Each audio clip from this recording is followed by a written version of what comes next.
Come a little closer, baby, read my lips.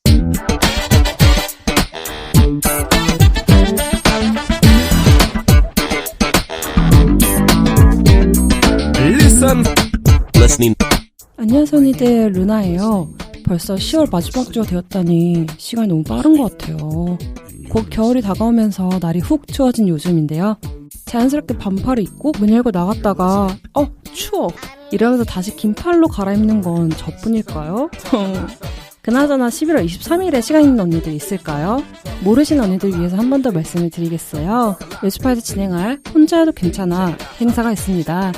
11월 23일 오후 2시에 진행할 혼자 해도 괜찮은 행사에서는요. 솔로, 커플 다 상관없고요. 혼자 놀고 싶은 언니, 그리고 커플이지만 오늘은 내 애인이 좀 바쁜 것 같아 싶어서 심심한 언니들을 위해서 준비했습니다. 다가와 함께 재밌고 다양한 게임이 준비되어 있으니까요. 많은 관심 부탁드릴게요. 자세한 사항은 레주파 SNS를 통해서 확인 부탁드리고요. 신청도 함께 받고 있습니다. 많은 관심 부탁드릴게요. 자, 그러면 날은 춥지만 뜨거운 일정으로 시작하려고 합니다. 준비된 언니들은 소리 질러. 자, 그럼 10월 5주차 시작할게요.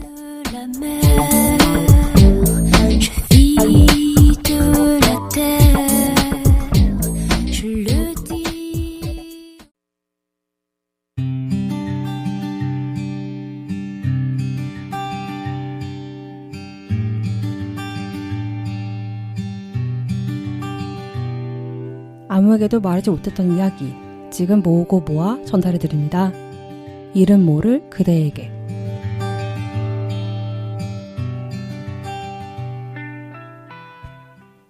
네, 오늘은 특별 방송으로 저 루나 단독으로 진행하려고 하는데요. 오늘 5주차에서는요. 어디에도 얘기하지 못했지만 한 번은 마음속에 꺼내고 싶었던 이야기들을 모아 왔습니다. 언니들이 보내주신 사연이 많아서 빠르게 진행해 보도록 할게요. 첫 번째 사연입니다. 전 애인이랑 친구로 지내고 있어요. 만나서 평소처럼 손잡고 다니고 밥 먹고 술 마시고 뽀뽀도 하고 그러고 있거든요. 근데 나랑 다시 사귈래? 하면 아직은 아무도 안 만나고 싶어 라고 하는데 다시 꼬실 수 있을까요? 저희가 하고 있는 걸 보면 다시 사귀는 사이인 것 같긴 한데 왜 다시 만나자고 하면 거절하는 걸까요? 주변에서는 저 가지고 노는 거 아니냐고 손절하라고 하는데 어떻게 하면 좋죠? 라는 사연이었습니다. 네, 전애인이랑 친구로 지내시는 분들이 생각보다 많이 계시죠. 근데 아무래도 전애인이라는 관계가 친구라기에는 좀 먼 것 같고 애인이라고 하기에도 먼 것 같고 약간 그런 관계인 것 같아요. 우리는 흔히 이거를 애매모호하다고 하는데 제 생각은 전애인과 친구로 할 수 있는 방법은 둘 다 마음이 없어야지 가능하다고 생각을 하거든요.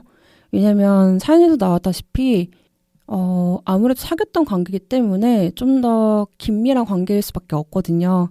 그러다 보니까 뭔가 계속 그때로 돌아가려고 하는 그런 힘이 있는 것 같아요.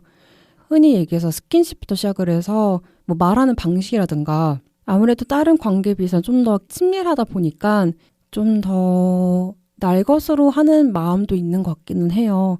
좀 더 솔직하게 얘기를 한다? 솔직한 마음을 보여준다라고 얘기를 하는데 그러한 것들도 포함이 되고 그리고 친구나 다른 사람들한테 하지 못했던 얘기들도 있을 거 아니에요. 뭐 둘이서만 알고 있는 뭐 추억이라든가 얘기들도 있을 것이고 그런 것들이 다양하게 겹쳐져 있다 보니까 좀 더 복잡하고 깊은 관계가 있는 것 같아요. 근데 아무래도 우리는 헤어졌으니까 헤어졌을 때 이유가 있을 거 아니에요. 근데 그 이유를 확실하게 정리하지 못하고 감정을 정리하지 못한 상태에서 만나게 된다면 친구라기보다는 좀 더 애매모호한 이건 뭐지 싶은 관계가 되는 것 같아요. 그러니까 전애인과 친구하고 싶은 언니들이 만약에 있으시다면 아무래도 헤어졌지만 우리가 왜 헤어졌는지를 확실하게 짚고 넘어가고 그리고 풀지 못했던 이야기들을 마저 다 하면서 다른 관계들보다 좀 더 차근차근 쌓아 나가야지 그래야지 친구가 되는 것 같아요. 근데 전애인과 친구를 하는 거에 대해서는 뭐 많은 반대도 있고 찬성도 있잖아요. 근데 반대하신 분들은 그런 얘기 많이 하죠. 제가 아까 얘기했던 것처럼 아무래도 좀 더 긴밀한 관계였다 보니까 친구로 되기 위한 약간의 그런 좀 더 순수한 마음? 순수한 감정이 좀 없다.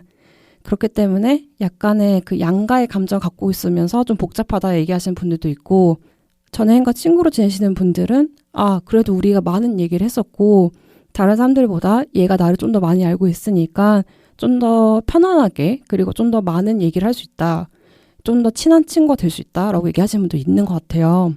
근데 저도 전자도 이해를 하고 후자도 이해를 하는 게, 저 또한 전애인과 친구로 지낸 적이 있었거든요.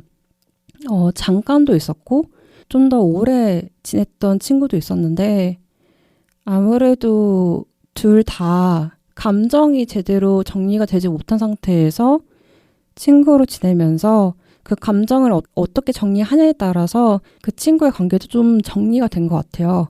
근데 그 정리라는 게 이 전애인과의 관계로서의 정리도 있지만 친구가 되기 위한 그 단계로서의 정리도 있는 것 같아요. 감정적인 정리도 있고 서로의 생각이나 뭔가 마음의 그런 관계들도 있었던 것 같고, 우리가 하지 못했던 이야기를 확실하게 풀고 넘어가고, 이것에 대해서는 우리가 조심하자. 이건 친구로서든 애인으로서든 아니면 뭐 타인으로서도 이거는 하면 안 된다고 생각을 한다 라고 확실하게 얘기를 하고 넘어가야지 친구로서의 관계도 좀 더 정리가 됐던 것 같아요.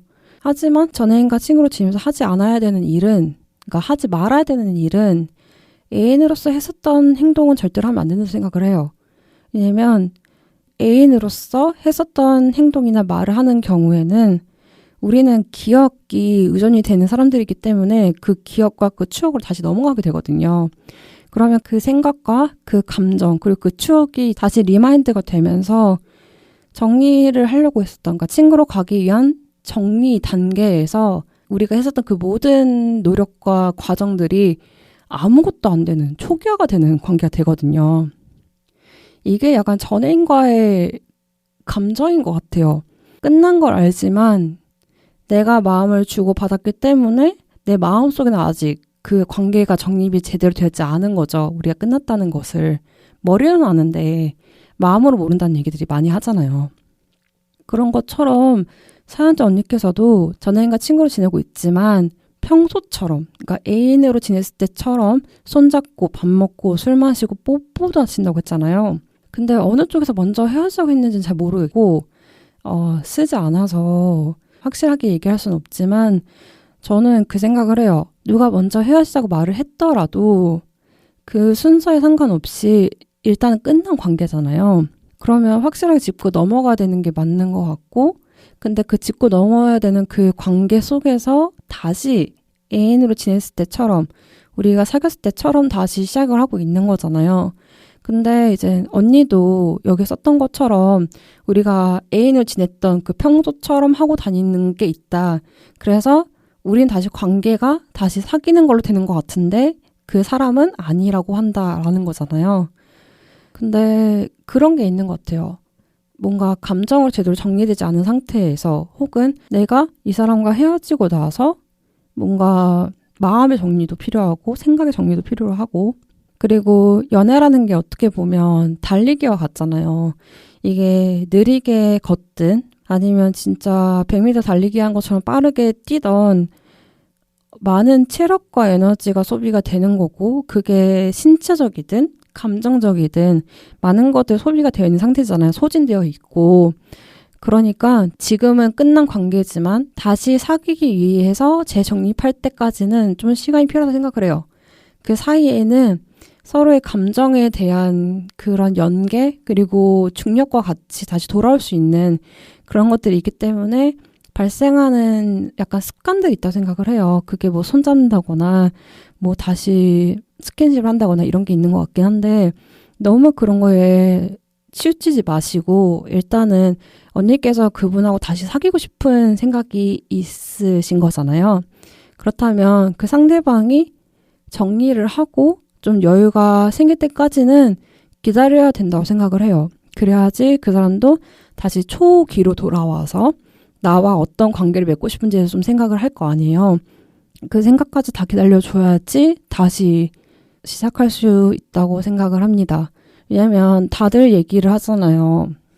헤어졌다가 다시 사귀는 관계들은 처음에 사귀었던 관계들보다 좀 더 생각을 많이 하면서 좀 더 단단하게 가자된 게 많이 있다고 생각을 하잖아요. 그리고 누군가의 말처럼 한번 깨졌던 그릇이기 때문에 그 그릇을 다시 붙인다고 해도 실금이 이미 가 있는 게 많아요. 그 실금을 뭐 금칠을 하든 오칠을 하든 보이지 않게 만든다고 해도 그 내부에서 이미 깨져 있는 상처가 있기 때문에 그걸 다시 재조립하고 정리를 하고 다시 다듬고 하면서 우리의 관계를 다시 진전해보기 위한 에너지도 좀 만들어야 된다고 생각을 해요. 그러니까 언니도 너무 그 상대의 행동이나 말에 너무 이렇게 왔다 갔다 거리지 마시고 언니의 지금 마음이 뭔지를 확실하게 기준을 잡으시고 상대의 마음이나 여유까지 기다리는 언니의 좀 시간도 필요하다고 생각을 합니다. 네, 화이팅 하시고요. 그러면 언니에게 신청곡 하나 들려드릴게요. 네, 다음 사연입니다. 언니들, 요즘 가을인데도 너무 더웠어서 그런가 단풍이 생각보다 늦게 드네요. 가을에 서울에 붕 돌아다니고 단풍 보는 걸 좋아하는데 올해는 잘 즐기지 못해서 아쉬워요. 제가 좋아하는 생활 한복 원피스가 있는데 다음 주부터는 추워져서 올해는 아마 못 입고 지나갈 것 같아요. 기후위기가 시간되기도 하고 있고요. 플라스틱 쓰레기 정말 많이 줄여야 되겠어요. 유유. 지구도 레스포 언니들도 건강하시길 바랄게요. 라는 사연이었습니다. 그러게요. 가을이 왔는데 덥다가 갑자기 훅 추워져요. 이게 언제부턴가 한국의 가을이 약간 가을보다는 약간 가을에 가까운 것 같긴 한데 그래서 그런가 오늘 녹음하는 지금도 좀 약간 쌀쌀해요. 그래서 아까 오프닝에서 말씀드렸다시피 저는 오늘 좀 더울 줄 알았어요. 왜냐면 햇빛이 진짜 강해가지고 그래서 진짜 아무렇지도 않게 반팔에 약간 긴팔 셔츠라고 해야 되나? 그걸 딱 입고 나왔는데 너무 추운 거예요. 그래가지고 추워. 그래서 다시 지금 긴팔을 입고 나왔는데 약간 이렇게 날씨가 오락가락 하다 보니까 단풍도 어느 곳은 들었고 어느 곳은 또 안 들었더라고요. 그래서 단풍놀이를 하는 것도 좀 약간 애매모호하다고 해야 되나? 근데 또 지금 안 하면 한 번에 훅 약간 단풍 질 것 같기도 하고 근데 또 하자니 단풍이 약간 애매모호하게 들어있고 약간 이런 느낌이긴 한데 사연자 언니 말처럼 요즘에 진짜 날씨가 이상해지면서 기후위기가 진짜 실감이 되고 있는 것 같아요. 저도 언니들도 이제 쓰레기 많이 안 버리시겠지만 뭔가 배달 음식 많이 드시는 언니들 있잖아요. 요즘에는 그래도 좀 괜찮아져서 젓가락이라든가 일회용기 많이 안 쓰게 되는 운동이 일어나고 있긴 한데 그래도 가능하면 쓰레기 많이 안 버리시고 특히 플라스틱은 좀 덜 버리는 그런 습관 좀 들여야 될 것 같긴 하고 지구가 힘든 만큼 저희들의 건강도 많이 힘들어지기 때문에 약간 지구야 힘내라는 말을 요즘에 좀 하고 싶은 생각이 많이 들고 있네요. 저도 이게 좀 환절기가 오락가락 하다 보니까 감기를 걸렸다가 나았다가 다시 걸렸다가 나았다가 약간 왔다 더거리고 있어요. 그래서 이게 내가 나은 게 맞는 건가 싶은 생각이 드는 게 요즘이거든요. 방송을 듣고 있는 언니들도 혹시라도 몸이 안 좋으시다면 꼭 상비약 드시지 마시고 꼭 병원 가시길 바라겠습니다. 저도 건강을 위해서 화이팅 할 테니까 지구도 레즈파 언니들도 모두 화이팅 하길 바라겠습니다. 건강하세요 모두. 그러면 태연의 IMBO 듣고 올게요. 네, 다음 사연 읽어드릴게요. 안녕하세요, 레스포 언니들. 어느새 날이 쌀쌀해졌네요. 저는 이제 중간고사를 마쳐서 자유의 몸이 되었습니다. 하하하. 시험 기간 되면서 다들 놀고 싶은지 번개 모집 글이 엄청 많이 올라왔는데 끝나니까 싹 사라지지 뭐예요. 올해도 많이 즐기지 못하고 가을이 지나가는 것 같아서 너무 아쉬워요. 레스포 언니들은 가을에 뭐 하면서 지내실 건가요? 저는 면허가 없어서 단풍 구경 가기는 좀 어려울 것 같고 즐기고는 싶은데 뭘 하면 좋을지 모르겠어요. 레스포 언니들 도와주세요. 라는 사연을 보내주셨는데요. 그러게요. 이게 약간 매 학기마다 시작이 되는 것 같긴 한데 중간고사, 기말고사 약간 시험 기간이 되면 뭐 하자, 뭐 놀자, 어디 가고 싶다, 뭐 하고 싶다 엄청 뭔가 욕망이 이렇게 맥스 찍었다가 시험이 딱 끝나면 다들 약간 소진이 됐는지 그러니까 그런 감정이 소진이 된 건지 시험을 보면서 많이 힘드신 건지 모르겠는데 훅 사라지더라고요. 그래서 약간 봄에는 시험 기간, 중간고사 기간이 벚꽃 기간이잖아요. 그러다 보니까 사람들이 막 벚꽃놀이 가고 싶다, 뭐 하고 싶다 이러시고 기말고사 되면 또 여름이 다가오니까 어디 놀러 가고 싶다 이런 얘기 많이 하시고 그러는 것 같아요. 2학기쯤 되면 또 가을이고 겨울이다 보니까 뭐 어디 놀러 가고 싶다, 뭐 가을 단풍 구경하고 싶다, 겨울엔 또 뭐 스키 타고 싶다, 뭐 하고 싶다, 뭐 번개하고 싶다, 영화 보고 싶다, 뭐 이런 식으로 얘기 많이 하시는데 언니들 다 이루셨나요? 저 요즘에 준비하는 시험이 있어가지고 많이 공부를 하면서 이게 계절이 어떻게 가는지 좀 몰랐어요. 그러니까 시험을 준비하면서 괜시리 먹고 싶지 않았던 음식 갑자기 먹고 싶어지고 가고 싶지 않았던 곳이 갑자기 가고 싶어지고 보지 않았던 막 영화나 드라마가 갑자기 궁금해지고 막 그러더라고요. 이게 약간 사람의 특성인 것 같긴 한데 내가 준비하고 있는 시험이나 뭔가가 있었을 때 그런 거에 대한 좀 도피성이 있는 것 같아요. 그 도피를 약간 하지 않았던 것에 약간 치중을 하면서 뭔가 나의 고통을 좀 절감하고 싶어하는 그런 식의 마음이 있는 것 같아요. 저도 이번에 그 준비를 하면서 하고 싶은 게 너무 많은 거예요. 괜히 뭔가 지금의 이 힘듦을 좀 벗어나고 싶은 생각이 있었던 것 같아요. 근데 문제는 사연자 언니 말 맞다나 그 시험 준비가 좀 막바지에 끝나니까 아무것도 하고 싶지가 않아요. 아무것도 하고 싶지가 않아요. 진짜 아무것도 하고 싶지가 않고 그냥 집에 누워있고 싶고 아무것도 하고 싶지 않고 그렇긴 한데 제가 어제쯤에 이제 그 리스트를 좀 짰거든요. 뭘 해야 되는 건지. 왜냐면 지금이 10월이고 이제 12월까지 2달 정도 남았잖아요. 그래서 연말까지 뭘 해야 될까라고 이제 목표치를 이렇게 정하는 리스트를 짰는데 생각보다 할 게 많더라고요. 그러니까 준비하는 거는 끝났지만 내가 앞으로 해야 되는 일은 너무 많다라는 걸 생각을 하면서 한 번 더 복기를 했죠. 나는 지금의 1차 목적이 끝난 것 뿐이지 2차, 3차, 4차 마지막 목표는 아직 남아있는 거니까 정신 차리자 루나야 이렇게 생각을 했거든요. 그리고 이제 얼마 안 있으면 수능이죠. 아마 수능 준비하고 있는 언니들 많으실 것 같긴 한데 수능 많이 어렵긴 한데 준비한 만큼 그 이상으로 나오기를 바랄게요. 그리고 너무 스트레스 받지 마시고 너무 걱정하지 마시고 언니가 했던 만큼 그리고 그 이상을 꼭 나오기를 저희도 기원을 하겠습니다. 레주파 모두가 언니를 응원하고 있으니까요. 힘내시기 바라겠습니다. 그리고 수능시험 끝나면 언니가 하고 싶은 거 마음껏 할 수 있으니까 그때까지 한 2주 정도 남았을까요? 그 정도 남았으니까 꼭 지금 이제 마지막 유학 정리 많이 하셔가지고 꼭 준비 잘 하시길 바라겠습니다. 그러고 보니까 사연자 언니께서 단풍 구경은 면허가 없어서 좀 어렵다고 얘기를 하시는데 저라면 가을이니까 맛있는 거 먹으러 갈 것 같기는 해요. 아무래도 이제 날도 추워지다 보니까 보양식도 좀 준비해야 될 것 같고 겨울 되면 체력이 낮아지니까 운동도 하셔야 될 것 같기는 해요. 그리고 뭐 준비하는 자격증이 있으시다면 뭐 한번 해보신 거 나쁠 것 같지 않고 저도 가을에는 좀 돌아다니고 단풍 보는 게 나름의 낙이었는데 요새는 체력 때문에 그런 건지 모르겠지만 시간 여유도 제대로 되지도 않고 어디를 가야 되는지도 잘 모르겠더라고요. 너무 많이 돌아다니다 보니까 이게 좀 그런 게 있잖아요. 여기는 사람 좀 많을 것 같고 여긴 좀 가봤는데 교통편이 좀 어려울 것 같고 약간 그런 느낌이 있다고 해야 되나? 그러다 보니까 아무래도 집 앞에서 단풍을 그냥 보고 지나가는 게 있는 것 같아요. 이게 날씨가 오락가락해서 그런 건지 아니면 제가 좀 많이 늙은 건지 모르겠지만 요즘에 왜 이렇게 에너지와 체력이 저질인지 모르겠어요. 언니들도 혹시 그러신가요? 저만 이런 건지 모르겠네요. 예전에는 좀 더 에너제틱하게 돌아다녔던 것 같긴 한데 요새는 왜 이렇게 집에 있는 게 좋은 건지 모르겠어요. 물론 저는 그렇게까지 외향적이진 않았고 나름 집순이긴 했지만 요새는 좀 더 집에 박혀 있는 것 같아요.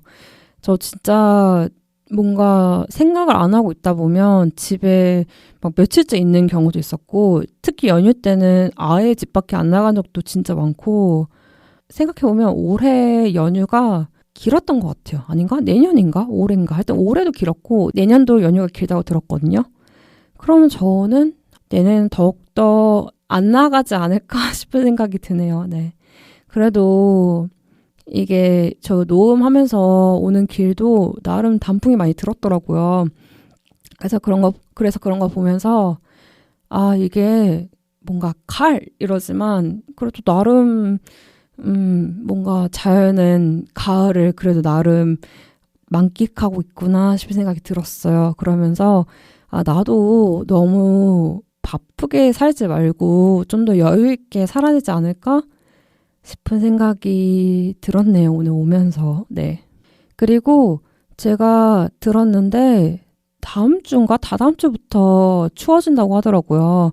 지금보다 훨씬 낮아진 온도가 된다고 하니까 언니들 감기 조심하시길 꼭 바라겠습니다. 요즘에 계속 감기가 좀 많이 돌고 있는 것 같아요. 그러니까 아까 얘기했던 것처럼 상비약으로 너무 때울려가지 마시고 꼭 병원 가시길 바라겠습니다.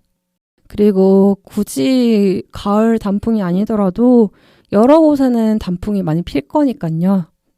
뭐 이래저래 뭐 버스 타고 다니시면서 보는 것도 나쁘지 않다는 생각을 하고 산에도 한번 올라가신 것도 나쁘지 않은 것 같아요. 산에서 보는 단풍이나 풍경도 꽤 아름다우니까요. 그렇게 좀 나름의 세상 구경과 운동을 같이 병행하는 게 어떨까 싶은 생각이 듭니다. 저는 일단 등산을 추천드리겠습니다.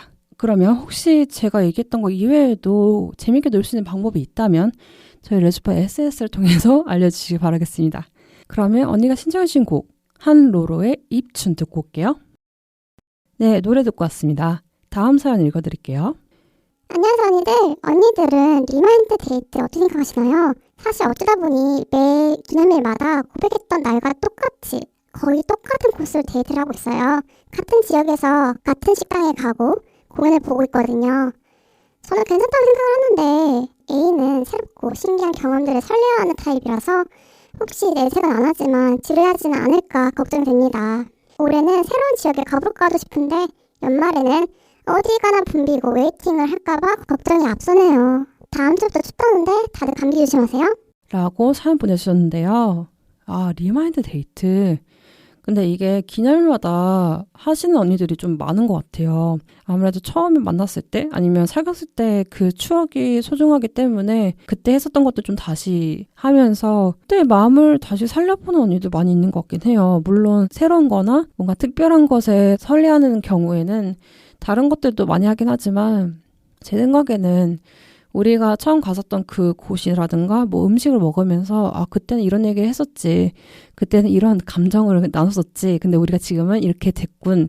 이런 약간 새로운 나의 감정 변화도 나름 추억이지 않을까 싶은 생각이 드네요. 네. 그리고 얘기했던 것처럼 이게 시간이 지나면서 새로운 것에 대한 추억보다는 우리가 같이 즐겼던 거에 대해서 뭔가 공유하고 있는 감정이나 추억을 좀 더 소중히 여기는 게 있는 것 같긴 해요. 저 같은 경우에는. 그래서 제가 만약에 제 애인이 그렇게 한다면 오늘도 거기를 가겠군. 약간 이런 느낌으로 뭐 그런 느낌이 있겠지만 뭐 그때 우리와 지금의 우리가 다르기 때문에 그런 변화나 뭐 그런 감정의 소용돌이를 좀 더 즐겨야 할 것 같기는 해요. 근데 사실 생각을 해보면 똑같은 기념일이더라도 뭐 전시회를 간다면 매 연마다 같은 전시를 가지는 않으시겠죠?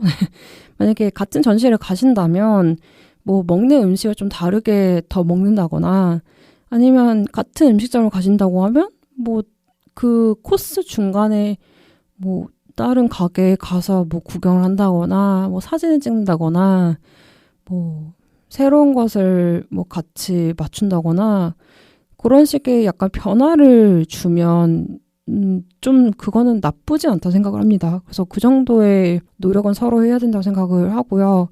뭐 애인분이 어떻게 생각하시는지 모르겠지만 저 같은 경우에는 그리고 저는 새로운 거를 좋아하긴 하지만 나름 어떠한 부분에서는 새로운 것을 좀 경계하는 성격도 있긴 하거든요. 전 그래서 뭔가 기념일에 가는 것은 새로운 것을 하는 것도 물론 중요하지만 그 새로운 것들은 다른 데이트를 통해서도 할 수 있다고 생각을 하고 리마인드 데이트를 뭐 몇 번 하시는지 모르겠어요. 지금 몇 번 하신 건지 모르겠지만 너무 많이 한다면 약간 그 생각이 들 것 같긴 해요. 이 사람이 별로 준비를 안 하고 싶은 건가?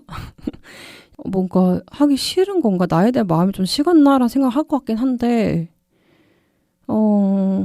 리마인드 데이트를 하시면서 좀 변화를 주시는 건 어떨까 싶은 생각이 드네요. 그냥 그 음식점을 가고 뭐 만났던 장소에 가고 뭐 했었던 행동을 똑같이 하고 한다기보다는 약간의 변화를 주면서 뭐 꽃을 준다거나 아니면 뭐 새로운 뭐 선물을 준다거나 이런 식의 좀 변화가 있다면 똑같은 코스를 간다고 해도 좀 다르게 느껴지지 않을까요? 그냥 똑같은 것만 계속 한다면 약간의 연례 행사처럼 느껴질 것 같긴 해요. 그냥 기념일이라는 스페셜한 느낌보다는 그냥 연례 행사니까 나랑 그냥 똑같은 걸 하고 싶나 보군 라는 생각이 들 것 같긴 하거든요. 그러니까 뭐 새롭게 그러니까 엄청 크게 변화를 준다고 하지 않더라도 사소하게 뭐 선물을 준다거나 뭐 예전에 줬던 선물보다 뭐 좀 더 나은 걸 준다거나 이런 식으로 해서 우리가 현재 어떠한 변화를 같이 밟아가고 있다라는 걸 보여주는 거는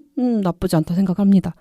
네, 그래도 이게 또 커플 언니들에도 이런 고민이 있군요. 네, 똑같은 코스로 데이트하는 거에 대해서도 고민하고 있긴 한데 근데 이상하게 헤어지는 사람들도 많지만 새로 사귄 사람도 좀 많아요. 새로 사귀는 커플들도 많아지고 있는 요즘이기 때문에 연말에 어디를 예약하고 하는 거는 매 연마다 어렵더라고요. 아니 헤어진 사람도 부지기수고 사귄 사람도 부지기수다 보니까 약간 그 양이 그러니까 정량이 좀 정해져 있나 봐요. 인간의 그 커플의 정량이 정해져 있는 느낌이라서 매 연마다 유명한 곳은 예약하기가 어렵고 가기도 어렵고 좀 괜찮다 싶은 경우에는 값이 좀 비싸지고 이런 느낌이 있어가지고 어디를 가신지는 모르겠지만 네 일단은 약간 사소한 변화를 주시면서 지금의 우리가 어떤 단계에 있는지를 보여준다면 나름 꽤 뜻깊은 기념일이 될 것 같은 생각이 듭니다. 네, 일단은 애인과 무언가를 한다는 것은 매우 좋은 일이니까 자부심 가지시고 네, 또 재밌게 즐기시길 바라겠습니다. 네, 화이팅 하시고요. 그러면 피프티의 그래비티 듣고 올게요. 네, 다음 사연입니다. 외모에 대한 갈증은 언제 찾을 수 있을까요? 진짜 요즘은 더더욱 답이 없는 것 같아서 괴로워요. 스스로 못생긴 외모가 아니라는 건 알고 있거든요. 근데 자꾸 그 사실을 다른 사람들에게 인정받고 싶어 해요. 친구가 사진 찍어줬다 하면 못생긴 사진 딱 가지고 나 이렇게 생겼어? 라고 물어보고 잘난 사진을 보면서는 사진이 나? 실물이 나? 라고 이러고 있어요. 주변 친구들이 착해서 다 받아주고 있는데 저도 제가 이러면 안 된다고 알고 있거든요. 진짜 어떡하면 좋죠? 라는 사연을 보내주셨는데요. 그렇죠. 뭔가 저는 개인적으로 아름다움을 지향하고 이끌리는 것은 기쁨이 되어야 된다 생각을 하거든요. 근데 요즘은 약간 그 자체가 본인을 얽매는 족쇄가 된다고 생각을 해요. 근데 뭐 사진으로 찍히는 거는 아무래도 2D고 거울에서 보이는 나의 시선은 좀 다 각도로 보이기 때문에 그 실제 내가 어떻게 보이는지랑 거울에서 보이는 나의 그 아름다움이 좀 격차가 있을 때는 많이 힘들어 하긴 하죠, 다들. 뭐 진짜 연예인이 아닌 이상은 뭐 연예인도 그러겠지만 보이는 것에 대해서 좀 강박이 든다면 제 생각에는 좀 멀어지는 것도 나쁘지 않다 생각을 해요. 언니가 어떤 것 때문에 이 외모에 대한 갈증이 채워지지 못하는지는 잘 모르겠지만 저 같은 경우, 그러니까 저의 얘기를 한번 해보자면 저도 예전에는 외모에 대한 갈증이 진짜 심했어요. 근데 그 이유는 저는 태어날 때부터 이때까지 엄청나게 아름다운 것들을 보고 자랐거든요.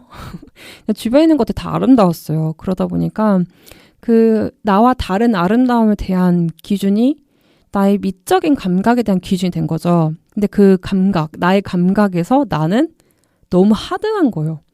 그게 너무 힘든 거죠. 나는 저 정도가 되고 싶은데 저 정도가 되지 못한다는 그 약간의 현실에 대한 그 부딪힘이 많이 힘들었고, 약간 외모보다는 내가 갖고 있는 재능?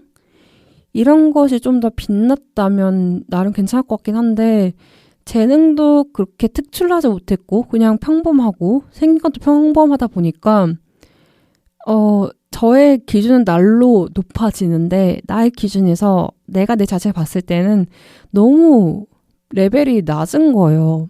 그래서 나는 이런 사람이라는 것에 대해서 내가 인정을 못하는 거죠. 그러다 보니까 사연자 언니처럼 갈증이 너무 심했던 거예요. 아, 나는 왜 이렇게 생겼지? 난 왜 이렇게 살고 있지? 라는 나에 대한 강박이 시작이 되면서 그게 나에 대한 좀 족쇄가 된 것 같긴 해요. 힘듦이 된 것 같고 내가 내 자신을 사랑해야 된다는 얘기를 많이 하잖아요. 근데 내가 나를 너무 약간 연예인도 아닌데 괜히 예뻐지지 않았던 거에 대해 예쁘지 않은 거에 대해서 뭔가 남들보다 좀 더 흔히 얘기해서 우월한 그런 유전자를 갖고 있지 못한 것에 대한 그런 자괴감, 자책감이 너무 심하다 보니까 그 시기가 너무 오래됐었고 그러면서 저에 대한 장점이라든가 저에 대한 매력을 제가 많이 찾지 못했고 발산을 못했던 것 같아요. 근데 최근에는 그러한 저의 생각이나 강박에 좀 벗어나려고 노력을 많이 했었고 그러면서 현재 나의 상태에서 내가 매력적인 게 뭘까? 내가 잘할 수 있는 게 뭘까라는 생각을 좀 많이 하고 있는 것 같아요. 이게 남들은 어떤지 모르겠지만 저의 속도로서는 이거 꽤 늦었다고 생각하거든요. 근데 늦었다고 생각은 하지만 어느 날 늦었다 생각하긴 하지만 뭐 어느 날은 뭐 그래도 지금 찾았으면 다행이지라는 생각을 하면서 지내고 있어요. 그리고 이게 요즘에는 좀 키 크고 예쁘고 뭐 능력 있고 잘난 사람들이 너무 많다 보니까 그 기준이 다들 높아진 것 같아요. 상향 평준화가 되어 있다 보니까 그 평준화가 되어 있는 건 다른 사람이지 내가 아니잖아요. 그런 거에 대해서 좀 많이 내려놓는 버릇을, 많이 내려놓는 습관을 약간 모두가 다 가져야 될 것 같긴 해요. 근데 저는 생각을 하는 게 퀴어로서 살면서는 퀴어로서는 약간 뭐 사회에서도 그러지만 첫인상인 게 중요하잖아요. 첫인상이라는 게 중요하기 때문에 아무래도 그 첫인상은 분위기도 있겠지만 외모가 좀 많이 비율을 차지하잖아요. 근데 요즘에는 예쁜 사람들, 잘난 사람들 너무 많다 보니까 TV에도 많이 나와 있고 여러 가지 SNS에서도 그런 사람들의 기준이 좀 높잖아요. 근데 그 사람들을 따라가기에는 나는 너무 많은 시간과 노력과 비용을 들여야 되는 거예요. 왜냐면 약간 사람이 태어난 그 기준이 있잖아요. 나는 지금 내가 키가 만약에 150이야. 근데 내가 막 168인 친구를 막 부러워하면서 될 수 있는 건 아니잖아요. 18cm나 차이가 나는데 뭐 뼈를 다시 재붙이지 않는 한도 내에서는 내가 그 사람 될 수가 없는 거고 뭐 어떤 사람은 뭐 얼굴이 엄청 작은데 어떤 사람은 얼굴이 엄청 작은데 난 얼굴이 커. 그러면 흔히 얘기하는 말로 진짜 목숨을 걸면서까지 얼굴 뼈를 없애야 되는 거잖아요. 근데 저는 그 생각을 하거든요. 내가 과연 내 몸에 어떠한 위협을 가하면서 내가 그 기준에 따라간다면 나는 행복할까? 내 몸이 건강하지 못한데? 라는 생각 좀 하거든요. 내 몸이 건강하지 못한데 행복할 수 있을까? 내가 그 미 기준에 다다르면 난 행복할까? 그 생각을 하면 나는 또 그 기준에 또 다다르면 그 기준 이상의 사람을 또 볼 것 같기는 해요. 그러니까 이게 그 갈증이라는 게 채워지지 못하는 독인 것 같기는 해요. 그러다 보니까 좀 인정은 해야 될 것 같긴 해요. 내가 어느 정도까지는 할 수 있다는 거를. 그 이상은 진짜 생명의 위협이 느껴지는 거니까 네. 그 내려놓는 습관이 있어야 그것을 약간 내가 교육을 해야 그 갈증이 채워지는 것 같긴 해요. 그러니까 덜어냄의 미학이라고 하죠. 내 그 기준에 대한 덜어짐이 좀 있어야지 내 자신의 미적인 거라든가 어떤 외부에 대한 압박에서 오는 나에 대한 핍박, 나를 향한 핍박이 좀 사라진 것 같긴 하거든요. 그러니까 방송 듣고 있는 언니들 중에서도 외모가 왜 이렇지? 그치. 사진에서 나는 이렇게 보이는데 영상에 나는 이렇게 보이고 근데 또 거울에서 보는 나는 좀 괜찮은 것 같긴 하고 약간 그런 느낌이 있을 거 아니에요. 그냥 본인이 뭐 3가지 모습이잖아요. 거울, 영상, 사진 이렇게 3개잖아요. 그 3개 모두 다 그냥 나라고 생각하면 되지 않을까요? 그냥 뭐 3개 중에 하나 뭐 평균치가 나겠지라 생각을 하면 뭐 제일 잘 나온 걸로 나를 생각하면 되겠죠. 괜찮은 것 같긴 해요. 뭐 어느 쪽이든 다 내가 기준이 하잖아요. 내 모습이고. 그러니까 너무 나쁘게 나온 모습을 생각하지도 마시고 너무 잘 나온 모습을 생각하지 마시고 그냥 그 중간에 어딘가에 있겠다 내가 라고 생각하시는 게 그래도 갈증이 좀 사라지지 않을까 싶은 생각이 드네요. 네. 어쨌든 아름다움을 지향하는 것은 나쁘지 않다 생각을 해요. 그게 나의 삶에 뭔가 동기부여가 된다면 상관이 없긴 한데 그게 내 삶을 갉아먹는 거라면 좀 내려놓고 덜어냄의 미학을 배우는 것도 나쁘지 않다 생각을 합니다. 네, 그러면 언니에게 신청곡 G.O.D 길 들려드릴게요. 네, 노래 듣고 왔습니다. 다음 사연 읽어드릴게요. 애인이 술만 마시면 헤어지자고 해요. 저는 그때마다 매번 괜찮다 하는데 자기가 가진 조건이 저에 비해 너무 부족하다고 느낀다고 하더라고요. 학벌부터 시작해서 집안, 취미활동, 일상생활 모두까지도요. 근데 전 그냥 평범한 30대거든요. 애인은 저보다 연상이고 돈도 잘 벌고 데이트나 여러 면에서 저한테 잘해주려고 하고요.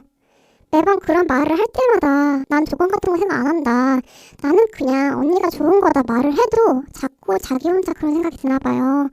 그래서 그런지 술만 취하면 제가 좋은 사람이니까 더 좋은 사람 만날 수 있다. 만나라.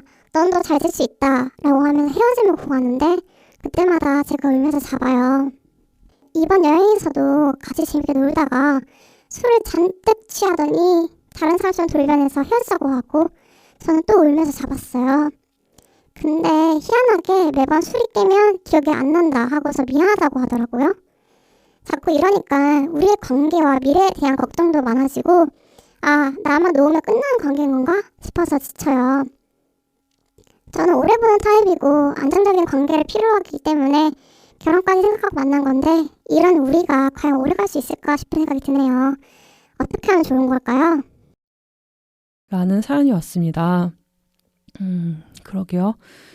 그냥 대화를 풀면 되는 일을 매번 술 기운에 확인을 받고 싶어하는 사람들이 있는 것 같고 저의 생각으로는 애인분이 그런 타입인 것 같아요. 자기가 갖고 있는 불안감이나 뭔가 걱정을 상대한테 전가를 시키면서 나의 그런 불안감을 좀 덜어내려는 느낌이 있는 것 같고 그 불안감을 전가를 시키면서 다가오는 그 상대방의 반응에 서 확인을 받고 싶어하는 약간의 무례한 감정이라고 생각을 하는데 이거는 본인이 고치겠다는 의지가 없고 바로 잡으려는 생각이 없으면 서로가 괴로워지는 관계가 되는 것 같긴 해요. 그리고 많은 시간이 걸리는 게 맞거든요, 이거는. 왜냐면 우리가 흔히 애정 타입 테스트 할 때 안정형, 불안형, 뭐 공포형, 회피형 이렇게 많이 나뉘잖아요. 그리고 그리고 대다수의 사람들이 불안형과 회피형이 많이 있고 공포형도 꽤 있긴 한데 그 안정형이란 사람들도 불안형을 만나면 불안해져요. 회피형을 만나면 회피형이 되고 그러니까 아무리 파워 안정형이 된다고 해도 상대방이 그렇게 계속 나와 그 사람의 관계에서 자꾸만 재단하려고 하고 자꾸만 확인받으려고 하고 본인이 불안하고 회피하고 싶어 하기 때문에 상대방의 그 감정과 그 관계와 책임을 전가를 시키면서 확인을 받고 싶어하는 이 숨막히고 이 피가 말리는 관계를 과연 어느 누가 감당할 수 있을까요? 이거는 안정형이더라도 참을 수가 없는 일이라 생각하거든요. 같이 안정형이 되는 것은 진짜 어려워요. 왜냐면 불안형이나 회피형이나 공포형 같은 경우는 본인이 그것을 바꿔야 되는 의지가 꼭 필요해요. 이거는 그러니까 다른 사람들이 하라고 해서 할 수 있는 게 아니고 본인이 본인의 상태를 확실하게 알아야 되고 그 상태를 변화하기 위해서 이 상태가 자기를 위해서든 상대를 위해서든 변화하려고 하는 의지가 충분히 있어야지 변화한다고 생각하거든요. 그리고 그래야지 뭐 아주 안정형이 되지는 않더라도 적어도 안정형을 불안형이나 회피형이나 공포형으로 만들 정도의 감정 노동을 시키지는 않겠죠. 네. 어쨌든 간에 많은 시간이 걸려요. 이거는 본인의 의지가 진짜 필요한 일인 거고 그리고 쉽게 변하지도 않아요. 그건 확실한 거고. 이거는 진짜 천지가 개박하지 않는 한도 내에서는 사람은 변할 수 있는 게 아니고, 뭔가 많이 힘들어요. 이건 상대 측에서도 많이 힘들고, 본인도 힘들 거고, 그렇기 때문에 정말 그 변화를 위해서 노력하실 생각이 있더라면 후회가 안 남을 정도로 끝까지 버틸 수 있는 만큼 버티시는 거고, 그래도 안 된다면 저는 솔직히 서로의 행복을 위해서 헤어지는 것도 나쁘지 않다 생각을 해요. 모든 사랑이 지키기 위한 것만은 사랑이 아니라 생각하거든요.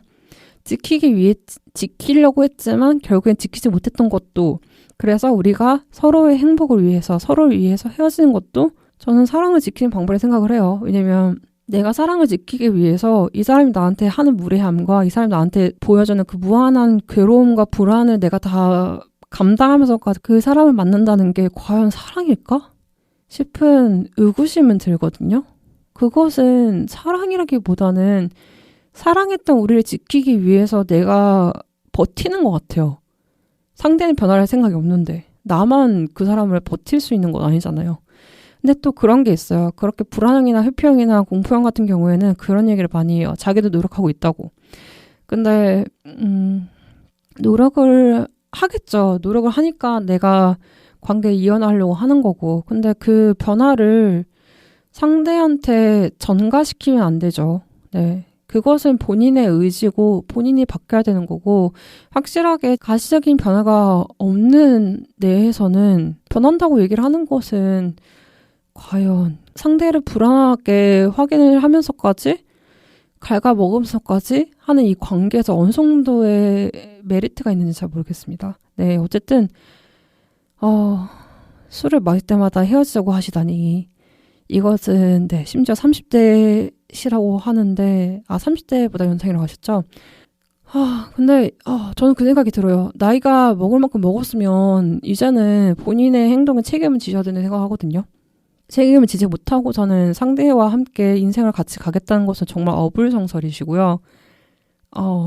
이것은 사연자 언니라기보다는 사연자 언니의 상대분한테 말씀을 드리는 거는 본인의 불안, 본인의 회피, 본인의 공포를 상대한테 짊어지지 않기, 상대방에게 확인하려고 하지 마시고 그것을 전가하려고 하지 않았으면 좋겠습니다. 왜냐하면 냉정하게 얘기해서 본인의 불안, 회피, 공포가 아니라면 이 사람은 행복해질 수 있는 사람이에요. 근데 단지 본인을 사랑한다는 그 하나만으로 이 사연자 언니는 버티고 있다 생각을 하거든요. 그리고 내가 너의 기준에 맞지 않아서 난 부족한 사람이다 라고 자기를 깎아내리고 계시는데 나는 그게 매력이 있는지 잘 모르겠어요. 내가 사랑했던 사람의 모습이 있을 거 아니에요. 근데 그 모습을 깎아내리면서까지 내가 너와 이렇게 버티고 있다는 걸 굳이 얘기를 해야 할 필요가 있을까? 그리고 내 기준에 본인이 맞지 않는다면 뭐 어떡하겠어요. 뭐 본인이 변화를 하시던지 아니면 내가 그 기준이 있더라도 그럼에도 불구하고 너를 예외적으로 좋아한다라고 하면 그 말을 믿어야지 뭐 어떻게 하겠어요. 뭐 기준은 뭐 달라지는 거잖아요. 그리고 뭐 그런 거 있잖아요. 이상형 기준들이 다들 있잖아요. 뭐 외적인 기준부터 시작을 해서 내적인 것까지 뭐 취미 활동이라든가 뭐 가치관까지 다 있는데 사람들이 물어봤을 때 얘기할 수 있는 그런 키워드나 단어들은 있어요. 그런 이상적인 표본들은 있는데 모든 사람들이 다 그 이상적인 표본을 만날 수 있는 건 아니잖아요. 그런 가운데 본인을 사랑하기 때문에 만나는 거잖아요. 나는 그거만큼 운명적인 거 없다고 생각하거든요. 그러면 현재 우리의 관계에 좀 더 집중을 해야죠. 괜히 그 사람의 기준이 이렇다 저렇다라는 그것은 저는 나름 핑계라고 생각을 하고요. 본인의 불안은 본인이 해소하셔야 되는 생각을 합니다. 그것을 상대방에게 술을 마시고 확인을 하시는 거는 아니라고 생각을 합니다. 네. 그리고 계속 헤어지자고 하시고 사연자 언니께서 계속 붙잡는다고 하시는데 이게 안정적인 관계를 원하시는 사람들은 그것을 안정적이게 만들기 위해서 많은 노력을 하지만 그와 반대로 본인이 아니다고 확실하게 마음을 먹는다면 끊어내실 분도 맞긴 하거든요. 근데 지금 일단 사연자 언니께서는 상대방을 뭐 오래 보셨다고도 여기 써 있고 안정적인 관계를 필요로 해서 결혼까지 생각을 했다고 하시는데 그 책임감 때문에 만난다고 생각을 해요. 저는 솔직히 사랑도 있지만 책임감이 있겠죠. 왜냐면 그냥 단지 연애 관계를 필요로 했다면 애초에 그렇게 헤어지자고 술 마시고 헤어지자고 얘기하고 술 깨면 생각 안 난다고 얘기하시는 분하고 과연 오래 갈까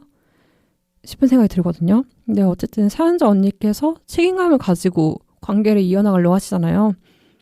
그러니까 혹시라도 이렇게 술을 마시고 헤어짐을 종용한다거나 이렇게 불안을 확인받으려 하시는 언니들이 계신다면 그것은 매우 좋지 않은 버릇이라 생각을 하고 상대방에게 너무 상처를 안 주시고 빨리 정신 차려셔야 된다 생각을 합니다. 네, 의지를 가지고 변화를 한번 해봅시다. 화이팅. 그리고 사연자 언니께서도 일단은 그 버티는 게 있잖아요. 버티면 행복은 올 거예요. 뭐 어느 쪽의 행복인지 잘 모르겠지만 일단 버틸 때까지 버텨보시고 너무 본인을 상처내지 않는 한도 내에서는 붙잡지 않는 것도 나쁘지 않다고 생각합니다. 네, 언니 힘내시고요. 그럼 언니에게 신청곡 하나 들려드릴게요. 박원의 나를 좋아하지 않는 그대에게. 네, 다음 사연을 읽어드리겠습니다. 요즘 답이 필요한 일이 있어서 사연 남깁니다. 사실은 직장에 커밍아웃을 해야 되나 말아야 되나 고민하고 있는 와중이에요. 사무직은 아니고 영업직이라 사람을 많이 만나고 있는 편인데요. 저 포함해서 여직원이 5명 정도 되는 남초회사 다니고 있어요. 그러다 보니 서로 끈끈하고 잘 챙겨주고 화목하고 친하거든요. 저는 이 회사 다니면서 동료에게 배려받는다는 생각도 처음으로 하고 있어요. 다양한 회사 다니면서 회사를 떠나 개인적인 친분이더라도 친하게 지내고 싶다는 생각도 합니다. 근데 아무래도 여직원들이 적다 보니 모이면 하는 얘기가 결혼 얘기, 연애 얘기가 위주일 때가 많아요. 그럴 때마다 매번 남자로 치환을 해서 얘기하는 게 약간 부담스럽고 헷갈리고 그러더라고요. 가끔은 죄책감도 느끼기도 하고요. 지금은 이직한 지 얼마 안 돼서 좀 더 숨겨보고 1년 정도 지나면 슬슬 얘기해볼까 하는데 언니들은 어떻게 생각을 하세요? 라는 사연을 남겨주셨습니다. 네. 그 직장 커밍아웃을 얘기를 하시고 있는데 일단 그 전에 꽤 좋은 회사 다니고 계시네요. 이게 아무래도 회사에서 그런 비즈니스적인 관계다 보니까 서로 딱딱하고 좀 메마른 사무적인 관계가 좀 많이 있긴 한데 그런 가운데 서로가 친하고 뭐 끈끈하고 잘 챙겨주고 배려받는다는 생각을 하신다는 거 보면 꽤 본인에게 좋은 회사인 것 같긴 합니다. 그리고 다양한 회사 다녔다고 하시니까 아무래도 사람에 대한 치임을 좀 많이 생각하시는 것 같긴 한데 개인적인 친분이더라도 친하게 되고 싶다라고 얘기하신 거 보면 그 직원분들을 많이 좋아하시는 것 같아요. 그리고 얘기하신 것처럼 아무래도 회사에서 사람이 모이다 보면 회사 얘기 빼고 일 얘기 빼고 할 수 있는 얘기가 연애 얘기나 결혼 얘기가 좀 다수인 거잖아요. 그리고 이제 최근에 연말이 다가오다 보니까 할 수 있는 얘기가 크리스마스 때 뭐 할 거냐, 데이트할 때 어디 갈 거냐, 뭐 할 거냐, 프로그램 얘기도 많이 하겠죠. TV 프로그램 얘기도 많이 할 거고. 최근에 이슈 얘기는 정치적인 얘기나 그런 게 좀 많다 보니까 잘 얘기 안 하실 수도 있는 거니까 가볍게 얘기할 수 있는 스몰 토크 위주의 얘기는 연애와 결혼이 다겠죠. 근데 저도 회사를 다니면서 느끼는 게 연애 얘기를 할 때 특히 그 비키어인 사람들하고 있다 보니까 내 여자친구를 남자친구로 얘기를 하고 내 전 여자친구를 전 남자친구로 얘기를 하면서 약간 애매모호해지는 게 있어요. 네, 너무 방송에서 많이 얘기했지만 여러 가지 약간 여성이면 인정할 수 있지만 남성이라서 과연 이렇게까지 할까 싶은 얘기들을 가끔씩 제가 하면 기이하게 보거든요. 그럼 저는 둘 중에 하나예요. 쟤는 뭔가 이상하다. 혹은 쟤는 좀 특이한 취향을 가지고 있다. 어쨌든 둘 다 이상하긴 한데 그렇게 되면서 내가 약간 복잡해지는 느낌이 있어요. 복잡미묘해지는 약간 느낌이 있긴 한데 일단 직장 커밍아웃은 저는 반대합니다. 네, 반대해요. 왜냐면요, 언니, 거기가 지금 사람이 각자 이제 친하고 이제 잘 챙겨주고 좀 끈끈하다 보니까 그 바운더리가 좀 얇아진 것 같긴 한데 정신 차리셔야 돼요. 거기는 돈 버는 곳이지 언니의 사교 파티가 아니거든요. 그리고 커밍아웃은 당장에 가까운 친구라든가 가족한테도 얘기하기가 좀 어려운 부분이 있고 조심스러운 부분이 있잖아요. 근데 그것을 남인 사람한테 얘기를 한다? 그 사람들이 어떻게 반응할지 잘 모르잖아요. 언니가 어쨌든 같이 이직한 지 얼마 안 되셨다고 하고 그 사람들을 본 지가 얼마 안 되신 거잖아요. 1년도 채 안 되신 것 같긴 한데 다양한 회사를 다니면서 다양한 사람들을 만났기 때문에 다양한 뭐 인간상을 아시겠죠? 근데 그 사람이 지금의 이 회사 사람들은 아닐 거 아니에요. 그냥 단지 언니는 그 사람들과 좀 더 친해지고 싶고 그 친해지고 있는 그 와중에 내가 여자친구라든가 여자라는 존재를 남자라는 다른 성별로 치환을 하면서 생기는 그 불편함을 약간 감수하기가 어려운 것 같아요. 그러면서의 반발성으로 그냥 커밍아웃 할까? 커밍아웃을 할까라는 생각을 하고 계신 것 같긴 한데 저는 회사에서 커밍아웃 하는 것은 아니라고 생각합니다. 네. 물론 저는 오픈이기 때문에 제가 굳이 얘기를 안 해도 다들 아시더라고요. 네, 어떻게 아시는지는 잘 모르겠지만 뭐 이게 숨기려고 노력도 하지 않은 사람이기 때문에 뭐 얘기를 제가 뭐 자연스럽게 제가 얘기를 했겠죠. 저는 기억이 나지 않지만 근데 제가 얘기를 하면서도 저희가 생각을 하는 것은 저도 사람을 보거든요. 상대를 보고 많은 사람들한테 얘기하지 않아요. 진짜 믿을 만한 사람한테 얘기를 하고 굳이 얘기한다고 한들 제가 의식적으로 얘기를 하는 것은 퇴사하고 나와서 친해진 사람들한테 얘기는 해요. 왜냐면 그들은 나와 마주칠 일이 별로 없거든요. 물론 같은 업종이고 같은 업계면 만날 수는 있겠지만 그들이 나에게 뭐라고 얘기를 하겠어요? 그거 외에는 같은 공간에서 회사는 솔직히 아침에 일찍 나와서 저는 늦게 들어가는 곳이고 그런 내 하루의 절반 이상을 함께하는 사람들인데 그 사람들에게 커밍아웃을 해서 어떤 반응이 나올지 모르는데 그 불안함을 감수하면서까지 하고 싶지는 않거든요. 그렇게 불안함을 감수하면서까지 하고 싶지는 않아요. 그리고 약간 퀴어들의 약간 슬픈 아이러니이긴 하지만 결국에는 우리가 숨기고 있는 이야기들이 사소하지만 꽤 진중한 얘기가 많기 때문에 사람들과 친해지지 못하는 것은 있기는 해요. 약간의 비밀스러운 사람들이 좀 되긴 하지만 그것은 내가 살면서 사람들과의 관계를 가지고 있을 때 어느 정도는 가지고 있어야 되는 벽이라고 생각을 해요. 그 정도는 굳이 풀어야 되나 싶은 생각이 요즘에 좀 들고 있긴 하거든요. 내가 사람들과 만나면서 뭐 내 마음을 다 열어 보이면서까지 친해지고 싶은 사람도 있는 반면에 친해진다고 해도 어느 정도의 서로의 바운더리 있어야 될 거 아니에요. 그 사람도 나한테 얘기하지 않는 비밀이 있을 거고 나도 그와 마찬가지로 얘기하고 싶지 않은 게 있을 거 아니에요. 그럼 그냥 굳이 커밍아웃을 안 하더라도 그냥 남자로 치환을 하는 그 정도의 번거로움은 내가 앞으로 더 많은 사람들과 친해지고 싶고 그리고 더 많은 나의 커리어를 위해서는 어느 정도는 감수를 해야 된다고 생각을 해요. 네, 그 정도는 하셔야 된다고 생각을 하고 정말 하고 싶으시다면 이직을 생각하면서까지 하셔야 돼요. 이게 그냥 단순하게 내가 커밍아웃을 한다라는 생각보다는 내가 이 커밍아웃을 만약에 실패했을 때 내가 어디까지 책임질 수 있나까지는 생각하셔야 된다고 생각을 하거든요. 네, 그 정도의 뒷배가 있어야지 한다고 생각을 합니다. 네. 어쨌든 뭐 좋은 친구들, 그러니까 좋은 동지들과 함께 회사를 다니면서 즐거우신 것 같긴 한데 네, 그냥 침묵만 하세요. 괜히 커밍아웃 하셨다가 자기가 친밀해지고 싶은 사람들과의 관계에서 어그러지면 거기서 오는 상처도 꽤 크거든요. 네. 어쨌든 네, 좋은 회사 다니시는 거를 축하드리겠습니다. 네, 커밍아웃은 좀 지양하시길 바라겠습니다. 그러면 최유리의 숲 듣고 올게요.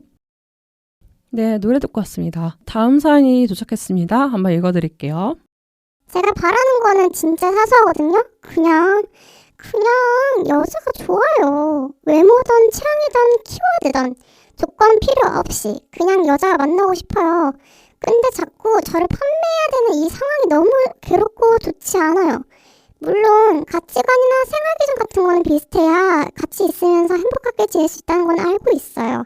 하지만 진짜 밥 먹자는 만남을 한 번 하는 것도 너무 어렵고 오프 약속도 금방 깨지다 보니까 이쪽 사람들은 왜 이렇게 가벼울까? 내 인연은 정말 없나? 괴롭습니다. 오프만 최근에 10번 이상 했는데 이렇게 나랑 맞는 사람이 없는지 정말 슬프네요. 라는 사연이 왔습니다. 네. 이게 제가 예전에 얘기했지만 제가 제 친구한테 커밍아웃 했을 때 제 친구가 그 얘기했거든요. 너네 개체수가 적어서 어떡해? 라고 얘기를 했는데 이게 그때는 좀 웃고 넘겼지만 요즘 생각을 하는 게 그 개체수는 많아요. 개체수는 많은데 좋은 사람에 대한 그 기준도 좀 명확하게 나눠져 있긴 한데 저의 기준에서의 좋은 사람도 별로 없고 그 와중에 나랑 맞는 사람은 더 적어요. 그러니까 퀴어들은 늘 그렇지만 내가 퀴어라는 그 공통점 빼고서는 정말 다양한 군상들을 만날 수가 있어요. 내가 사회생활에 나가서 회사에서도 만날 수 없는 사람들을 만난다거나 내가 살면서 진짜 마주치지 않을 약간 사회와 뭔가 학력과 지방과 모든 뭐 경제적이라든가 진짜 천차만별로 다른 사람들이 많고 그 사람들이 단지 그 퀴어라는 공통점 키워드 하나만으로 만나는 거거든요. 그러다 보니까 거기서 오는 괴리감도 진짜 많고 와 이런 사람이 있을까 싶은 사람을 정말 날것으로 만날 수밖에 없는 게 이 퀴어 세상인 것 같아요. 특히 이 그러니까 오프라인 약속을 우리는 오프라고 하죠. 온라인에서 사람과 연락을 하다가 이제 우리 오프라인, 그러니까 실제로 만나볼까요? 라고 해서 약속을 하는 거 오프 약속이라고 얘기를 하는데 오프 하면 또 그놈의 그 사진이라든가 그 사람의 외모 약간 이런 걸로도 시작이 되고 내가 글로써 정지할 수 있는 것은 이 핸드폰이라든가 PC로만 가능한 거고 실제로 마주쳤을 때는 흔히 얘기해서 라이브로 얘기를 한 거잖아요. 서로. 이게 표정도 드러나고 그 사람의 말투라든가 행동이라든가 이 사람의 가치관도 진짜 명확하게 나타나는 거고 어떻게 얘기하는지 어떻게 생각하는지 어떤 인생을 살고 있는지를 확실하게 느낄 수 있는 게 오프다 보니까 온라인에서 내가 정지되어 있는 그러니까 서로가 정지되어 있는 말로 주고받으면서 생기는 약간의 그런 기대감이 그 실제로 만났을 때 충족이 되지 않는다면 뭔가 무례하게 변화하는 사람들이 있어요. 약간 아수라백작처럼 약간 두 얼굴의 사람처럼 분명히 온라인상에서는 친절하고 말 잘하던 사람이 갑자기 만났는데 나한테 너무 무례하게 대한다거나 나한테 했었던 말과 좀 다른 말을 한다거나 약간 그런 느낌이 좀 있는 것 같아서 이게 퀴어 세상이 좀 슬픔인 것 같긴 해요. 나는 퀴어가 아닌 비퀴어들의 세상에서는 그런 게 있잖아요. 소개팅 해볼래? 라든가 뭐 사진 같은 거 보면서 얘 네 친구니? 나 소개해줘. 약간 이런 식의 좀 자연스러운 게 있잖아요. 근데 퀴어들은 퀴어라는 걸 일단 숨기고 살고 있기 때문에 지금 한국이라는 세상이 그걸 숨기고 살아야 되는 게 맞는 거잖아요. 그러다 보니까 이 소개팅 할래? 라든가 뭐 네 친구 누군데? 라고 얘기했을 때 그 사진이 보여주는 것도 아우팅이거든요. 그리고 그 사람이 이 사람과 어떤 관계인지 모르잖아요. 뭐 예를 들어서 나는 그냥 직장 동료라서 보여줬는데 알고 봤더니 뭐 이 사람이 사촌 동생이라든가 뭐 이 사람이 뭐 대학 동기라든가 그럴 수도 있는 거잖아요. 그러니까 이게 좀 위험한 거다 보니까 흔히 얘기해서 자연스럽게 만남을 하는 자만추가 좀 어려운 것 같긴 하고 그 인위적으로라는 게 이제 인위적이라는 거는 이제 어플이라든가 뭐 커뮤니티라든가 SNS라든가 약간의 익명성 뒤에서 서로 만나가지고 서로가 할 수 있는 약간의 장점만 계속 얘기를 하면서 만나다 보니까 뭐 모든 관계가 그러겠지만 저는 유독 퀴어들이 만나는 것은 서로가 잘 보이기 위한 약간 뽐냄을 추구하다가 그 뽐냄이 약간 끝나면 그때부터는 약간 서로의 날것의 바닥을 보기 시작하는 약간 그런 관계인 것 같아요. 그러다 보니까 나와 뭐 몇 가지가 잘 맞는다고 생각을 해서 그리고 이게 다라고 생각해서 전체로 생각해서 만났다가 이것은 그냥 100개 중에 4개만 맞았던 거고 나머지 96개가 안 맞는 거지. 이런 관계가 좀 많은 것 같아서 좀 힘든 것 같긴 해요. 그리고 오프를 10번 이상 했는데도 아직도 맞는 사람이 없다라는 것은 생각보다 정상이에요. 이상한 게 아니에요.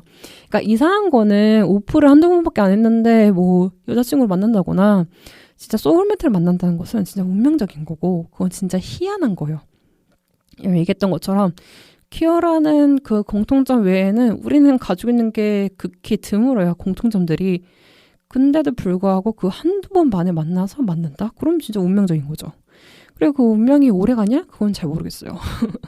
어쨌든 오프를 10번 정도 하셨으면 이제 슬슬 사람에 대한 뭐 괴로움도 생기셨을 거고 그리고 어떤 사람이 어떤 식으로 얘기했을 때 약간의 촉이 있을 거예요, 여자는. 그러니까 지금부터는 너무 많이 만나지 마시고 그냥 진득하게 보는 것도 나쁘진 않다 생각을 해요. 이게 그냥 시간 싸움이라고 얘기하시는 분도 있어요. 그러니까 단시간 내에 내가 쓸 수 있는 시간이 별로 없다 보니까 좀 빨리 만나고 싶다고 얘기하시는 분도 있는데 그것도 뭐 나쁘진 않아요. 근데 상대방으로서 봤을 때는 그게 눈에 보이거든요. 이 사람이 나를 빠르게 생각을 하고 빠르게 나를 평가해서 나를 대치려고 하는 거구나. 저라면 그런 사람은 별로예요. 차라리 나를 좀 오래 진득하게 보면서 나를 좀 평가하려고 하는 것 같은 느낌이 든다면 그거는 난 감수할 수 있는데 그 단지 그 하루, 이틀, 뭐 한두 번 만에 나를 만나면서 내가 어떤 사람인지 확인을 하고 약간 자기 갖고 있는 약간의 리스트를 약간 체크하듯이 얘는 이거 아니고 이거 맞고 약간 이런 느낌이 든다면 저는 오히려 그게 단기적으로 만나려고 하는 사람을 별로 좋게 보진 않거든요. 그러니까 언니도 본인하고 잘 맞는 사람을 만나고 싶으시다면 뭐 진짜 뭐 이번 연말 안에 만나겠다 약간 이런 느낌보다는 내가 그래도 한 명을 좀 진득하게 만나서 약간 오래오래 좀 보자. 약간 그런 식의 여유가 필요할 것 같긴 합니다. 네, 그러니까 언니 너무 걱정하지 마시고요. 네, 여자 좋아하는 거 다들 여자 좋아하죠. 네, 맞습니다. 그 여자 좋아하는 마음이 언니에게 좋은 사람 데리고 올 거라고 믿습니다. 화이팅 하시고요. 그럼 신청곡 권진아의 뭔가 잘못됐어 듣고 올게요. 네, 노래 듣고 왔습니다. 다음 사연 읽어드릴게요. 천천히 서로에게 스며드는 관계를 갖고 싶어요. 근데 문제는 제가 너무 금사빠예요. 심지어 얼빠까지 있어요. 유유유 진짜 노답 아닌가요? 물론 아무한테나 그러는 건 아니고 금방 식는 타입도 아니거든요. 하지만 한번 관심이 생기면 너무 돌진해요. 8톤 트럭처럼 돌진을 해요. 진짜 이것 때문에 맨날 망해요. 요즘은 덜 하려고 하는데 그럴 경우에는 상대의 마음이 커질 때까지 제가 못 견디고 혼자 절망하고 끊어버려요. 어떻게 하면 좋죠, 저? 라는 사연이었습니다. 네. 금사빠의 얼빠까지 쓰시군요. 네. 2 스트라이크 축하드리겠습니다. 네, 그래도 금방 씻는 타입은 아니라서 다행이긴 하네요. 그것까지 있으면 진짜 혼자 빠지고 혼자 괴로워하다가 혼자 식는 그런 느낌이라서 좀 더 괴롭긴 한데 네, 그나마 끝 마무리는 잘 짓고 있는 것 같아서 다행이긴 합니다. 그쵸. 이게 많은 사람들이 얘기를 하는데 천천히 서로에게 스며드는 관계를 다들 갖고 싶어 하긴 해요. 근데 문제는 내가 뭔가 좋아하는 거나 관심 있는 게 생기면 바로 내가 가져야지 약간 이런 느낌이 드는 게 있는 것 같긴 해요. 이게 나랑 맞는 사람 좀 만나기도 어렵고 내가 좋아하는 사람을 만나는 것도 어렵다 보니까 뭔가 그러한 기회가 생기면 다들 약간 벌떼같이 달려드는 것 같아요.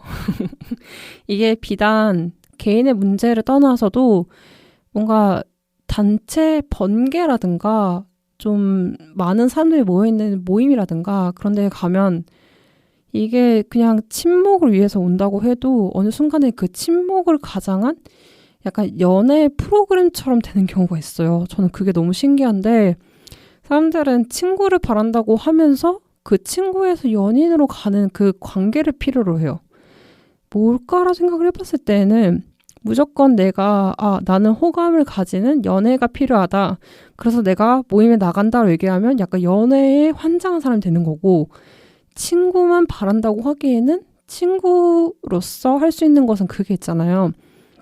내가 이 사람이 누군지를 좀 느긋하게 보고 천천히 바라보면서 이 사람이 어떤 사람인지 좀 파악을 하고 천천히 약간 호감을 표시하는 약간 그런 느낌을 바라는 것 같긴 해요. 약간 그런 식의 뭔가 암살 타입도 좀 많은 것 같아요. 근데 저는 솔직히 그냥 확실하게 나는 연애를 필요로 하는 사람이다. 난 연애 필요 없고 그냥 친구가 필요하다라고 확실하게 정해야 되는 것 같기는 확실히 정해야 되는 게 맞다고 생각하거든요. 모임을 할 때에는. 근데 그게 잘 맞진 않죠. 뭐 누구의 말처럼 사람의 마음이 카테고리화를 할 수 있는 게 아니고 진짜 친구 만나러 왔다가 애인을 만나려고 하는 사람도 있는 거고 애인을 만나려고 했다가 뭐 친구만 사귀고 가는 경우도 있긴 한데 그 수요와 공급이 확실히 맞지 않는 게 약간 단체의 묘미인 것 같아요. 장점이자 단점이긴 한데 주로 연애를 할 때 사람들이 그 얘기를 많이 하죠. 좀 내려놔야 된다. 근데 반대로 생각을 해보면 너무 내려놔도 안 생기고 너무 가지고 있어도 안 생겨요. 그러니까 너무 가지고 있으면 너무 과해 보이고 너무 내려놓으면 너무 아무 생각 없어 보이고 그래서 그런 게 있는 것 같아서 그 중도를 지켜야 되는 게 맞는 것 같긴 해요. 그리고 좋아하는 사람을 뭐 갖고 싶은 생각은 다들 하죠. 아무래도 나와 맞는 사람을 뭔가 나의 사람 만드는 건 좀 어려운 일이기도 하고 내가 뭐 진짜 365일 내내 나가 있는 사람도 아니고 나도 나의 생활이 있잖아요. 그러다 보니까 내가 지금 여유가 있을 때 누군가를 한번 만나고 싶다. 누군가를 한번 만나보자라고 생각을 한다면 좀 더 조급하게 만나게 되는 것 같기는 해요. 그러니까 계속 사연을 읽으면서 얘기를 하지만 단발성으로 사람을 생각하면서 만나는 것은 그렇게 좋은 결과를 낸다고 생각하지 않아요. 단지 지금 현재 앞에 보이는 것만 보고 그것에 현혹이 되어서 내 자신의 약간 촉이라든가 나의 그 감각을 좀 마비시켜요. 단지 지금 현재 이게 좋아 보이고 이게 잘 맞아 보이고 이게 내가 찾은 사람인 것 같아 라고 나를 속여가면서 이제 그 관계를 이어보려고 어떻게든지 노력하는데 이건 친구든 연인이든 떠나서 내가 누군가를 나의 인생의 뭔가 동반자로 생각을 한다면 단시간 내에 그 사람에게 호감을 갖고 호감을 표시한다기보다는 좀 천천히 여유를 즐기면서 하는 것도 나쁘지 않다 생각을 해요. 또 이렇게 얘기하면 누군가는 그 얘기를 하더라고요. 너가 그렇게 여유 있게 있다가 그 사람이 다른 사람이 채가면 어떡하냐. 난 근데 그것도 타임이라 생각을 해요. 그냥 단지 이 사람이 다른 사람이 채간다고 하면 그냥 나의 인연은 거기까지인가 보죠. 그렇게 생각하면 되지 않을까요? 뭐 그 사람이 진짜 내가 너무 갖고 싶다. 그러니까 사람을 물건화하는 거 좀 웃기긴 하지만 내가 정말 그 사람 개 타고 싶다 하면 뭐 진짜 이 사연자 언니 말처럼 돌진해야죠. 근데 아마 다들 그 촉이 있을 거예요. 내가 지금 아니면 안 되겠다는 생각이 있는 반면에 내가 현재의 여유가 없어서 이 여유 없는 상태 내에서 그나마 에너지를 소비를 해서 뭐 그냥 좋아 보인다 싶은 나의 그 감각을 마비시켜 가면서 약간 그냥 단발성으로 호감을 만드는 게 있어요. 그 두 가지의 차이가 있는데 이것은 어떻게 차이를 구분할 수 있냐면 내가 여유가 있냐 없냐로 판단할 수가 있어요. 내가 여유가 있으면 확실하게 이 사람이 지금 나의 인연이 아니더라도 정말 우리가 언젠가 인연이 된다면 만나겠지 라고 생각하면서 좀 느긋하게 이 사람에게 나의 장점을 표출을 하고 내가 어떤 사람인지 뭐 PR을 하고 이런 식으로 하는 거고 여유가 없다면 지금 당장 내가 이 사람한테 잘 보이는 것만 계속 얘기를 하겠죠. 그리고 이 사람이 나랑 맞지 않는 거에 대해서 내가 계속 아니야 그래도 나는 이게 맞으니까 라고 좀 뭔가 이렇게 내버려두는 게 있기 때문에 어쨌든 여유가 필요한 것 같긴 합니다. 그리고 제가 예전에는 얼빠에 대해서 잘 생각 못 했는데 이게 요즘에는 좀 느끼는 게 사람이 나랑 100% 맞는 사람 찾기가 어렵잖아요. 근데 그 와중에 얼굴을 좋아하시는 분들 같은 경우에는 그 얼굴 때문에 약간 관계를 더 지속하시는 게 있긴 하더라고요. 그게 약간 독약 같은 느낌이기도 한데 예를 들어서 제일 많이 하는 예시가 그거죠. 싸웠는데 내가 좋아하는 얼굴로 운다, 뭐 화낸다. 그러면 그 얼굴을 보면서 화가 풀린대요. 그래서 그렇구나 약간 이런 느낌이었거든요. 그러니까 약간 내가 기분이 안 좋을 때나 내가 뭔가 화가 나고 우울했을 때 나한테 맛있는 거를 주는 거랑 비슷한 느낌이래요. 그래서 내가 그런 느낌이 약간 뭔지 알 것 같다 이런 느낌으로 얘기했었거든요. 근데 뭐 성격이 잘 맞는 거라든가 그런 것보다 뭔가 외모적인 거라든가 그런 부분에서 자기가 점수를 주는 분이 계신다면 저는 얼빠도 나름 관계를 잘 이어간다 생각을 해요. 단지 너무 얼빠이기 때문에 그 상대방이 나에게 상처를 준다거나 나에게 해를 가는 것을 참는 분들이 있다면 그것은 아니라 생각하지만 뭐 그 외에는 얼빠는 나쁘지 않다 생각합니다. 뭐 누군가의 말처럼 뭐 사람이 결국에 남는 건 외모라고 얘기를 하시니 네. 뭐 나쁘진 않다 생각합니다. 뭐 관계를 지속하기 위해서는 뭐 얼굴도 뭐 상관없긴 하죠. 네. 어쨌든 관심이 한번 생기면 너무 돌진하는 게 문제라고 얘기를 하시고 요즘엔 좀 덜 하려고 하지만 그렇게 되는 경우에는 상대가 마음이 생길 때까지 기다리지 못하고 혼자 정리하는 사연자 언니의 얘기가 지금 들리고 있는데 얘기할 수 있는 건 그거밖에 없는 것 같아요. 일단 여유를 가지시라. 네, 그냥 그건 것 같아요. 자기가 돌진을 해서 가져야 되는 사람인데 그것을 참다 보니까 상대방의 그 미묘한 변화를 내가 약간 조절이라든가 조정하지 못해서 내가 그 사람의 그런 감정 변화라든가 뭔가 상황을 내가 조정하지 못하니까 그러니까 내가 컨트롤 되지 않다 보니까 거기서는 불안감인 것 같아요. 그래서 그 사람이 보이지 않는 그 어떤 것 때문에 내가 당장에 뭔가 마음을 어떻게 할 수 없다. 약간 나에 대한 불안함, 그 사람에 대한 불안함 이런 게 겹쳐져가지고 혼자 판단하신 게 아닐까. 그래서 혼자 끊어내는 게 아닐까. 약간 이런 생각이 드네요.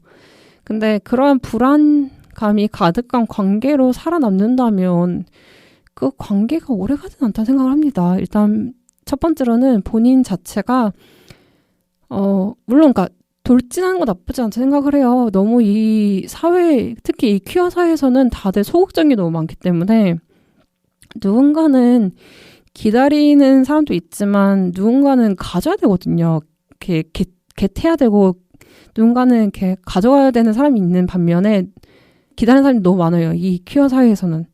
그러는 가운데 누군가는 적극적으로 다가가야 되는 게 맞는 것 같고 그러니까 돌진하는 건 나쁘지 않다 생각을 하는데 혼자 판단을 하고 혼자 그 속도를 못 이겨서 약간 돌불에 넘어지는 것은 좀 지양해야 되지 않을까 싶은 생각이 드네요. 네, 그래서 카연자 언니 돌진하는 게 나쁘지 않다 생각은 하지만 본인이 여유를 가지는 연습은 좀 하셔야 될 것 같다는 생각합니다. 그리고 그 여유를 가지는 연습은 정말 다양한 사람을 만나면서 하셔야 되기 때문에 네, 좋은 사람을 만나시는 게 제일 좋긴 하지만 나와 맞고 나에게 좋은 사람을 금방 찾는 거는 어려워요.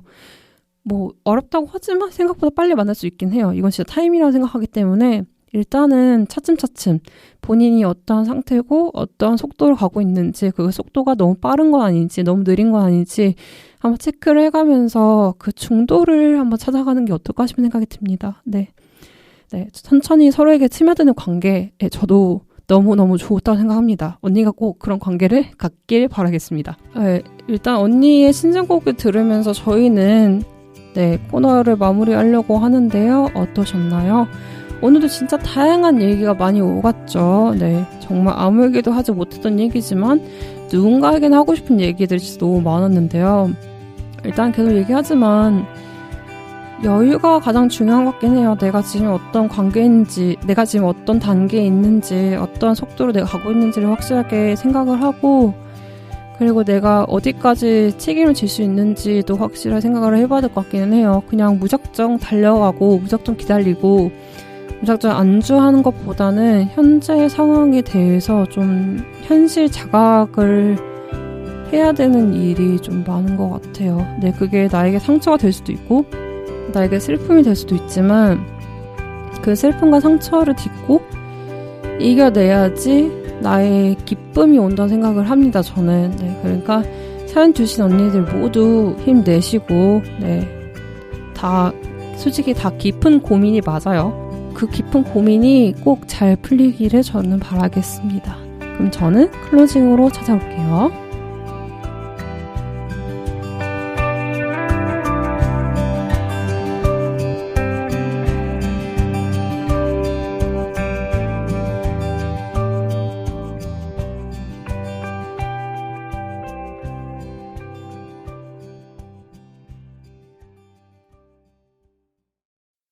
Come a little closer, baby, read my lips.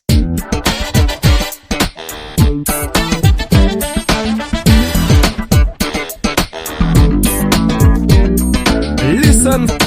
Listening. 와, 10월 5주차 방송이 이렇게 빨리 끝나게 되다니 많은 얘기를 하고 싶었지만 시간 관계상 하지 못했던 이야기가 너무너무 많네요. 그런 이야기들은 11월 1주차, 2주차, 3주차, 4주차, 12월 1, 2, 3, 4주차에서 함께 해보도록 하겠습니다. 그럼 언니들 오늘 방송 들어주셔서 감사합니다. 자, 그러면 저희는 11월 1주차에서 만나도록 하겠습니다. 물론 저 루나는 11월 2주차, 3주차에 있으니까요. 많이 많이 찾아와 주세요. 그럼 언니들 잘 자요. 굿나잇. They say some talk a lot, but if they saying something, you gotta listen, gotta listen. Check it out, check it out, huh? Check it out, check it out, huh? Check it out. You gotta listen.